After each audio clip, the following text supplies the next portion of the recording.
Bueno, cambiamos de tema, decíamos que íbamos a seguir hablando acerca de la gesta de Malvinas, se cumplen pasado mañana 40 años y vamos a ir a Río Grande, Elsa, Tierra del Fuego, le comentamos también a los televidentes y a los oyentes de Radio Nordeste, porque bueno, allí se realiza la vigilia por el 2 de abril más grande del país, obviamente que por la cuestión de la pandemia no se venía realizando, lo van a hacer nuevamente ahora, mañana exactamente, mañana en lo que va a ser vísperas del 2 de abril, y allí también en Río Grande fue declarado en el 2013 como la capital nacional de la vigilia por la gesta de Malvinas, y estamos en comunicación con un referente de ese lugar.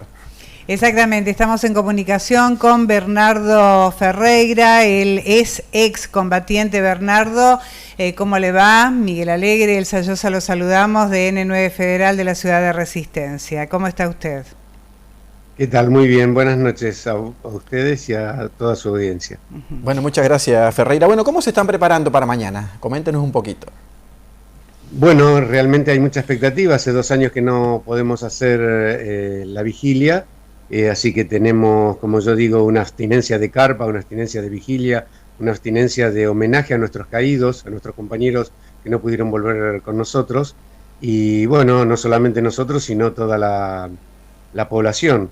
Nosotros aquí en Río Grande, si la vigilia de Río Grande ha tenido el éxito que tiene hoy en día, es gracias al acompañamiento que tenemos de parte de la sociedad. Una sociedad que ha vivido la guerra, en la cual en la época de guerra hacían prácticas de combate, los alumnos se tiraban debajo de los pupitres, se hacían oscurecimientos, había un montón de actividad que la población civil hacía.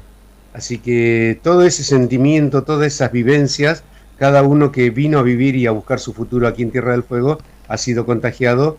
Y bueno, cuando nosotros nos empezamos a organizar como centros de veteranos, nos acompañaron incondicionalmente. Hace 27 años que hacemos la vigilia, arrancamos con un tacho que prendimos al costado de la playa, en la playa, apuntando justamente a las Malvinas, y ahí comenzó todo. Al año siguiente éramos 100, al año siguiente 1000, y ya hoy en día es realmente una multitud la que nos acompaña, porque también el número se ve engrosado por toda la gente que nos visita del norte, tanto veteranos de guerra como civiles, y estos veteranos muchas veces viajan con toda su familia. Bernardo, nos gustaría muchísimo, primero, bueno, destacar lo valioso que es lo que usted refiere acerca de la unión de la población y el reconocimiento de la población de allí hacia los veteranos de la Guerra de Malvinas.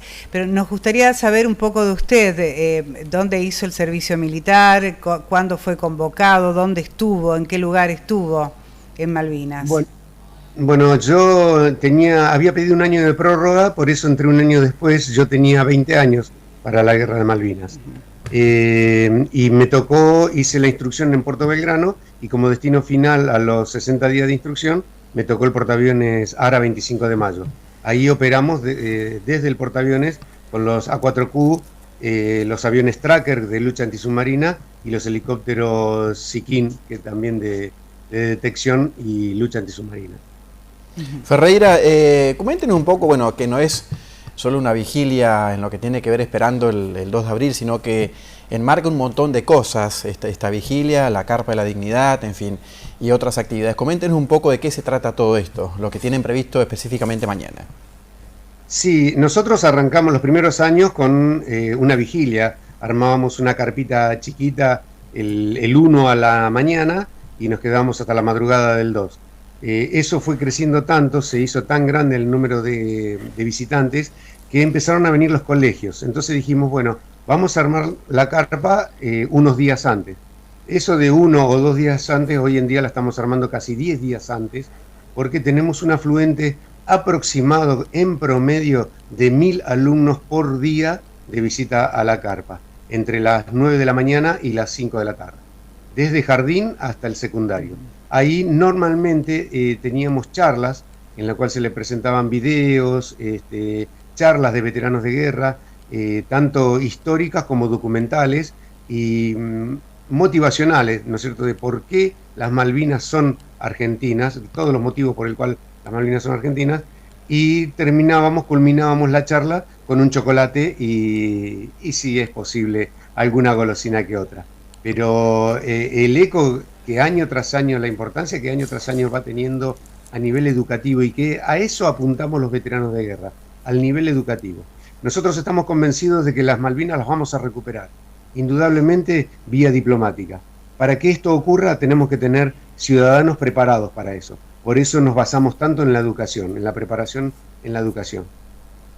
Ferreira, ustedes dicen ahí, obviamente, que tienen en todo el país el reconocimiento que tienen los veteranos de guerra, los excombatientes. ¿Con eso alcanza, digamos, cómo está el excombatiente hoy, por ejemplo, allí en Río Grande? Muy buena pregunta. Yo cambiaría el nombre a combatiente, porque sí. Tal cual volvimos de Malvinas, nosotros seguimos combatiendo, combatiendo por la soberanía y combatiendo por los derechos, por las cosas que nos corresponden.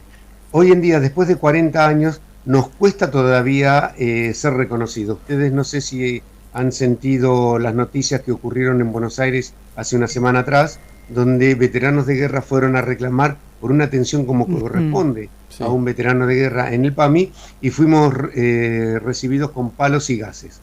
Entonces, hoy en día todavía seguimos luchando por un reconocimiento de parte nuestra, que esa lucha va acompañada a la malvinización, a la concientización de que las Malvinas son argentinas y que las tenemos que recuperar. Se siente una fuerte deuda con los veteranos, con los combatientes, como usted bien decía, una deuda muy grande en torno al reconocimiento y a lo que le corresponde que el veterano de guerra, el combatiente de guerra tiene que tener, ¿eh? Y han pasado 40 años, y estima usted que a partir de ahora o que en algún momento esto puede llegar a modificarse.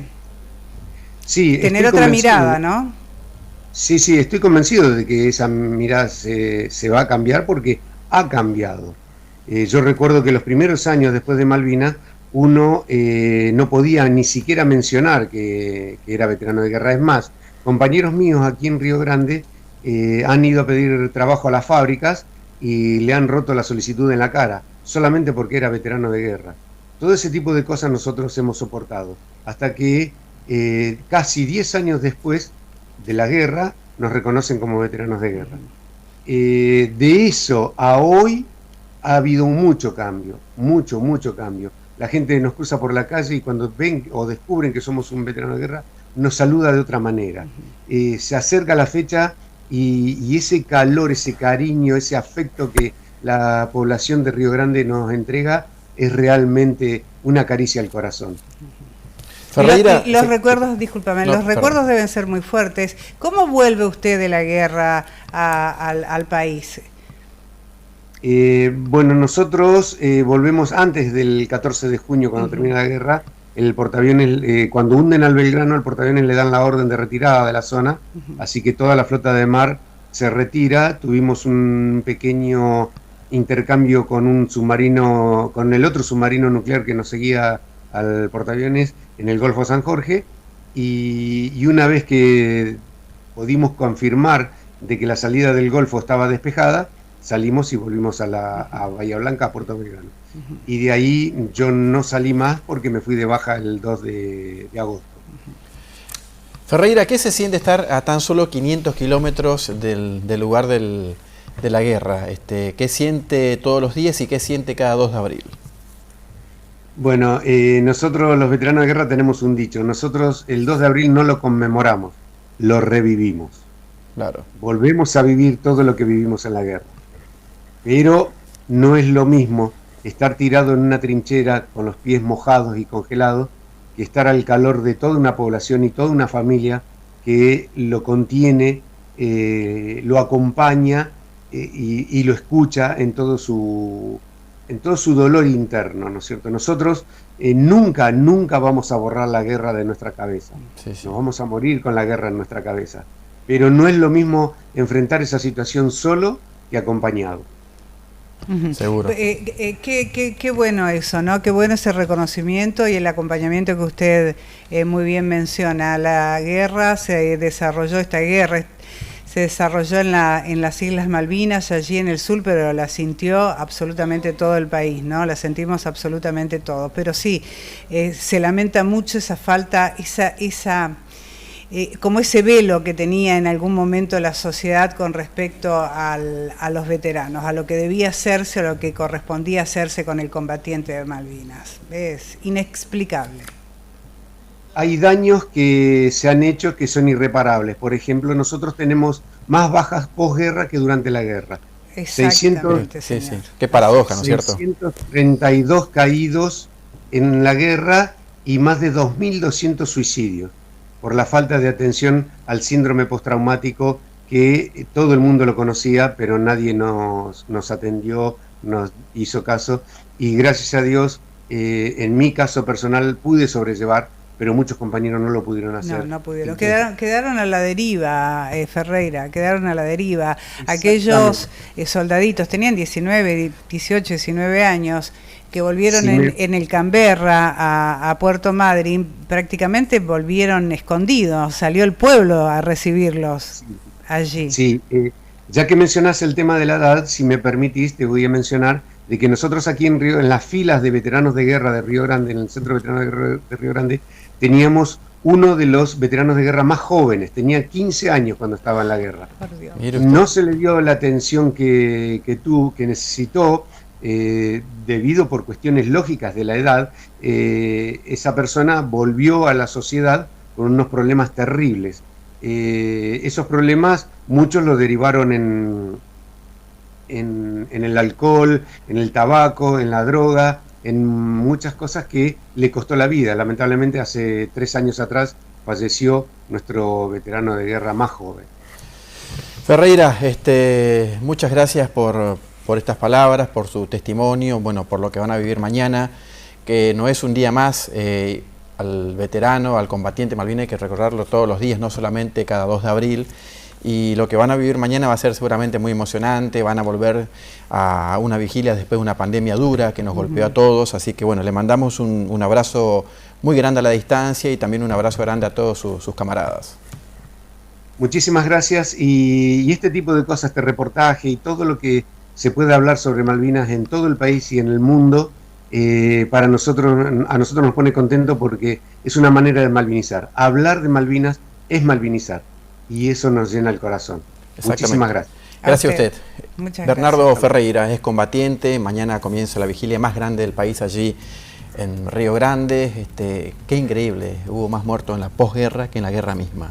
Es un poco, de alguna manera marca lo que fue la falta de atención y la falta de poder tener sus derechos, ¿no es cierto? Los combatientes, bueno, son excombatientes, decimos mal, son combatientes, como dijo Bernardo Ferreira. Bueno, y ese reconocimiento que falta, y el incidente que mencionaba Ferreira sobre el pedido en las oficinas de PAMI Central, y no fueron atendidos. Imagínense, fue un soldado de 15 años, un argentino de 15 años. Eso, Increíble. 15 años, que es menor, ¿no? Bueno, nos vamos a ir al encuentro de otra información. Una firma de convenio, Chaco Unidos, todos los